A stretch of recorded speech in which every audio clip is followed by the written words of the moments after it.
We just spent $10,000 on this Mercedes Sprinter van with a goal to turn it into our dream home on wheels and do the big lap of Australia. But after spending one night sleeping in here, we've realised there are a lot of changes we want to make. So far, we've found something called a parasitic drain, removed everything from the interior,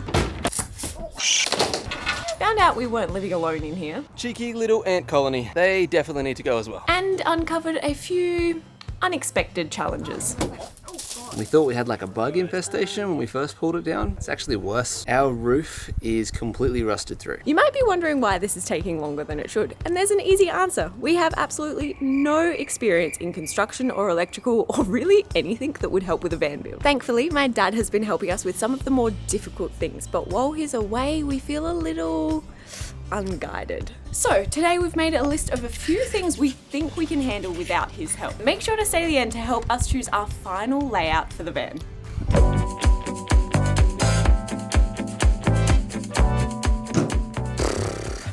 Just immediately we run into roadblocks and questions, and I definitely think we're overthinking things, but there's these random slats on top of the cabinet of like steel or some sort of metal that we think might have been put there by the second owner after it was an ambulance to cover some holes. Unfortunately, we don't know if painting steel is the same as painting the majority of the cabinet, but we're just gonna try and hope for the best, and if it doesn't work, we'll come up with plan B, right? Yeah. First, we need to take it all apart to then sand it back, then we can finally get painting. I am so excited to see this white though. I think it's gonna completely change the look of the van. It's definitely gonna look a lot better getting it all white. Gonna be a challenge though. I'm scared taking it apart and then not being able to put it back together. I think it really goes to show how little knowledge we have that we think these sort of things are gonna take like an hour, but realistically this is probably taking all day. I don't even know how this is fixed in here. Nice. And then that's the gas strut that pulls it down, right? Yeah, but what's that thing in the middle? Is that even coming out? No, it feels the same. So we think the risk is too great for us to try and take this all apart and not be able to put it back together. So instead, we're gonna take it one step at a time and we're gonna try and sand and paint the front and see what happens. Oh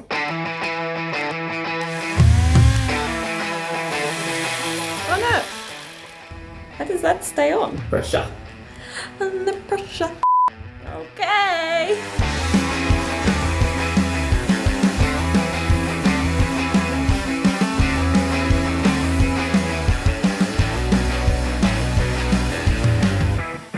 Now I think we're meant to tape up any bits that we don't want painted, which realistically is only the handle, which I do think I might try and paint black, or potentially we'll just leave it silver. But it's a circle, so yay. How do you cover a circle?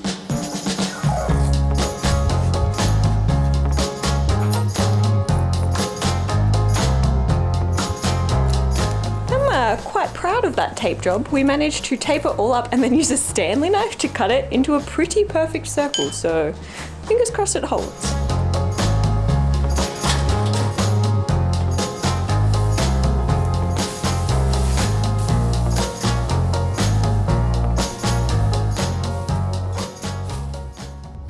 So we really want to try and keep these cabinets for a couple of reasons. They're actually quite spacious and they are super quiet. Plus, it sounds easier to just paint these rather than make our own overhead cabinets from scratch, because we're planning on making drawers and a bed frame and I have no idea how we're going to do that. So an overhead cabinet just seems like a whole nother level. We went to our second home for the moment, Bunnings, and asked them how to paint this, and basically they made it seem super simple. We just needed to quickly sand it back and then use a spray, because that's going to be easier. He also gave us rust protective spray, so it has extra qualities to it, which I guess is good. I don't think it's showing any signs of rust, but at least we can nip that in the bud if it's going to. I've never really spray painted anything before. Let's see how we go.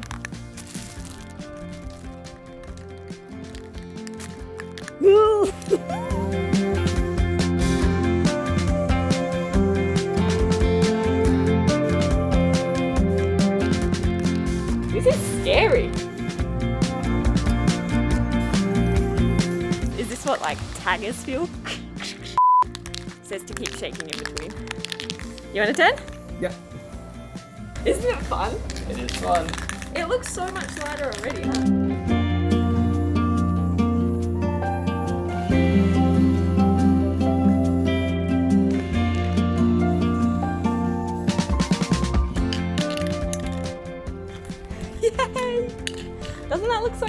Yeah, it looks great. Woo! Good effort. It's actually looking better than I thought, so props to Emily for the painting skill. I wasn't very good. I'm hoping when it dries it might look a little bit more even, but for a first time spray painting anything, I think we did pretty well. If you'd seen our other episodes, you would have seen us taking off these side panels and then pulling out all the insulation that was in there. That's because when we put on Instagram that we're actually doing this renovation, we had this Instagram company that fixes up old vans and they look gorgeous, message us and tell us that it's actually a really dangerous insulation to have. As soon as I heard that, I jumped out and ripped all the insulation out. But I didn't get it all. We think there's some still behind these, and there's like tiny little bits still clinging on. The insulation we had was called bats, and bats I think is just like a generic insulation. They're in Bunnings everywhere, but they're actually glass fibers. So you can imagine if you're driving a van and you're knocking around a bit and those fibers kind of get in the air, if they get in your lungs, it's not a good thing. So we wanted to avoid all glass bats at any cost. So now I need to take down these door panels. There's actually 4 of them. This one here has already got holes in it and there's no insulation in there. So that made me think the others didn't have it either, but I was wrong, so.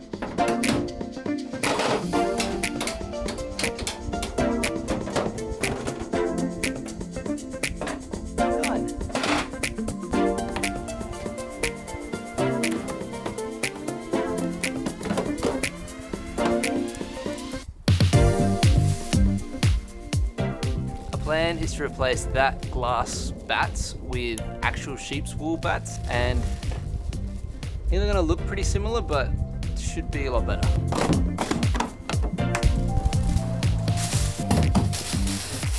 There's all the bats clear.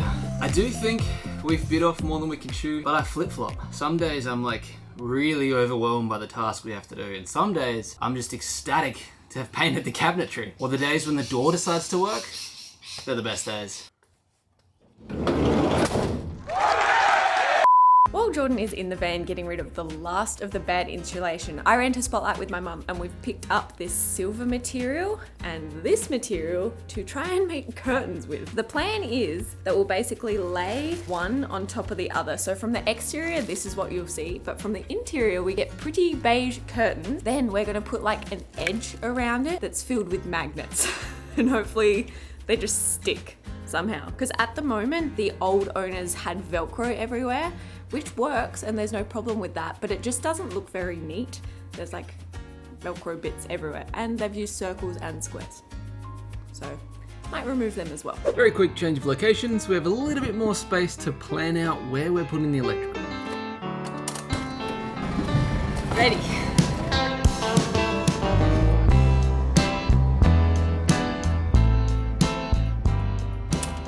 Cross this off, I feel like I have to confess, I maybe made it sound like I would be making the curtains, and that is not true at all. My mum is a great sewer and thankfully she has taken over that for me. The way she's been talking about how it's gonna work and stuff, I can't get my head across, so I'm so grateful that I don't have to try and figure it out because it would never look as professional as they're gonna look with her making them. With that being said, woo, pretty successful day so far.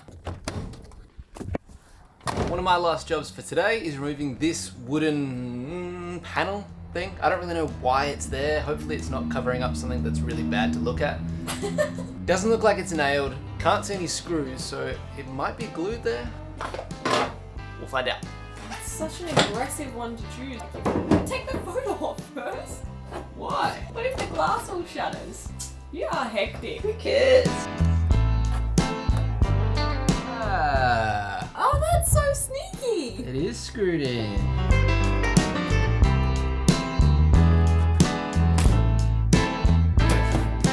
Whoa, so much insulation. It's like packing foam. Okay. Nice. Just gonna cover it up. I think so. Blank slate. I guess we can figure out what this will be with the next thing we're doing. We are really getting through this. That was a really easy one. Feels cheeky putting it on there, but ticked! Now, the last and maybe most important bit is trying to confirm our layout. This also is going to include electrical. This is also what we need your help with. We have a pretty good idea of how we want the layout to be, and we think it makes the most sense for the size van that we have. But if we've missed something, or if we're really not using the space the right way, please comment below and let us know what we should be doing instead. The plan is to use different colored tapes and basically tape out the sizes and rough layout of everything we know. Right? Yep. What do you want to use what for? Blue. Blue. Blue for bed. Okay, I guess I should Google how big the mattress is again. Speaking of mattresses, originally we really wanted to keep the mattress that came with this van because it's like a proper mattress that they had custom built from Macon Mattresses. But turns out there's quite a bit of mold on there, and that mattress is like 20 centimeters thick, so it takes up a lot of space. But we found a queen size mattress online that's a tri-fold sort of situation, so we're hoping that that will work. Plus it's a queen, so Jordan will fit comfortably. Woo! The mattress is 212. That is where the mattress will end. That's pretty good. It's actually like a bigger space in the middle than I thought it was going to be. So we can sit, have a little bit of backrest, not heaps. That's okay. The layout and design of the kitchen has easily been the thing that we have debated the most, because fridges, why is there so many people? Because fridges need so much friggin' space. They are huge anyway, but they also need like ventilation area around them, so fitting one in is kind of hard. Plus we need enough that we could have a freezer and enough for at least a couple of days to survive on. Da-da-da-da. I can sit here, access my clothes, or, because the mattress will be folded up, I can sit here, access stuff from underneath, and when it's time for bed, unfold the mattress, and it comes all the way out to here. So I can lay down full length without any problems at all. Plus, because the queen size mattress doesn't stretch the full width, we're gonna have a little bit of access down here that will have like a hinged drawer thing on. Kind of like what we had when we rented the van in Canada. There'll be like a bench across that hinges up so you can store stuff down. Yeah. And then this is where the overhead cupboard will go back to. This is all mattress with potentially some drawers to go out for storage. Seat, both with storage under them. Storage access this way under the mattress, as well as potentially like a pull-out table for us to work on. This will be our kitchen. So we need to figure out where a fridge could fit in this, or if it needs to go under here because that's quite wide and high. And if it goes there, it means we'd store our clothes here instead of the other way around. We're thinking the sink would go in the corner, and then this section would be pull out, and you can cook outside as well. Ooh, that could be an okay height. So one of our dreams was to have pull out seats at the back of the van, so we could pull up somewhere with an epic view of a beach, pull out the seats with a table and sit down and eat together. And I thought that might be too low, but I think that's fine. Like, it's not going to be the most comfortable thing, but that's still pretty cool. You pretend to sit there and see if we bump knees. I think that's good. Then a pull-out table in the middle. Yeah. It would just affect the drawers. Like, if we're gonna have a pull-out seat, you obviously lose like that much of drawer space. Yeah. But I think it's pretty cool. I think that's good, right? Yeah, what about electrical? Yes. So the main electrics, like the battery, I don't really know where they're gonna go. My dad is an electrician, so we're kind of going to be guided by him as to where would be the best place for it to be. So long as it's accessible enough, not in the way, and it's safe. As far as outlets go, it would be good to have one along this for like nighttime, charging our phones at night, right? Yeah, USB and also the GPO. USB, a GPO is like a regular outlet. Yeah. If the fridge is under here, obviously we'll need an outlet somewhere for him. We'll also need drainage if the fridge is under there. Okay. Is that possible, you reckon? Yeah, it's just, well... It's just a lot to think about. I would assume it's possible, yeah. Yeah. Because we're planning on doing a lot of laptop work during the days at these seats, it would also be good to have 1 or 2 outlets here so we can charge our laptops, as well as potentially like a USB outlet again. Then for the kitchen, maybe just like 1 more outlet and USB section. Yeah. Because I think the sink will need power.